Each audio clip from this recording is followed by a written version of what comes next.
Mladen Obradović iz Obraza, koji je više puta zapretio da povorke ponosa ni po koju cenu neće biti, i pred našom kamerom je ponovio šta pripadnici te klerofašističke organizacije planiraju da urade 20. septembra. Svi znaju šta će se dogoditi ukoliko pokušaju da održe tu paradu srama. I isključivo odgovornost za sve što se tada bude događalo snose organizatori. Naime, ako misle da mogu nekažnjeno da guraju prst u oko čitavom srpskom narodu, onda se grdno varaju. Čekamo ih. Ovo nije prvi put da iz Obraza pozivaju na linč, a i ulice su prepune grafita na kojima piše "Čekamo vas". Te postupke republički tužilac Slobodan Radovanović stavlja u kontekst polemičkih tonova, pa još uvek ne vidi razlog za reakciju tužilaštva. Ne možemo mi da reagujemo na natpis u medijima, mi možemo da reagujemo ako dođe do nekih posljedica iz svega toga. Za sada mislim da što se tiče medija ne vidim ja tu nešto, imamo oprečne stavove, to su neki polemički tonovi, dajte sada da ne komentarišemo to, ali mislimo da moramo da stvorimo dobre uslove da se to završi u najboljem redu i miru.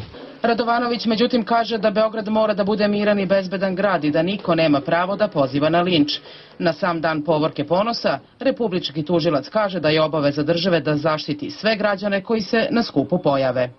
Svako ko bude narušio javni red i mir, znači bilo s koje strane, biće sankcionisan kako zakon predviđa, ali mislim evo da iskoristim i ovu priliku da kažem da se stvarno svako na vreme okani tog posla.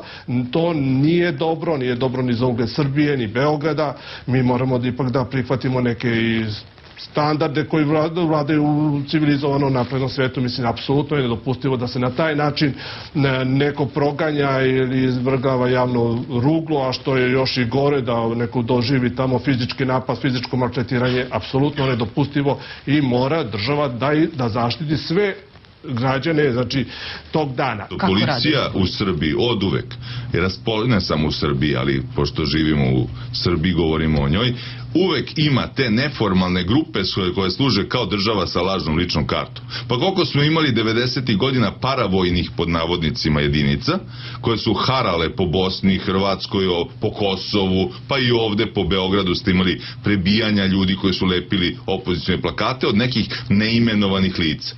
A posle se ustanovi da su svi oni imali službene legitimacije i svi bili u članstvu, mislim, pripadnici službe državne bezbednosti Srbije. U međuvremenu povorka ponosa dobija sve veću podršku iz inostranstva. Otvorenim pismom premijeru Srbije i ministru policije obratila se Međunarodna organizacija za zaštitu ljudskih prava Civil Rights Defenders. Oni navode da će povorka ponosa biti pravi test za vlasti Srbije i njihovu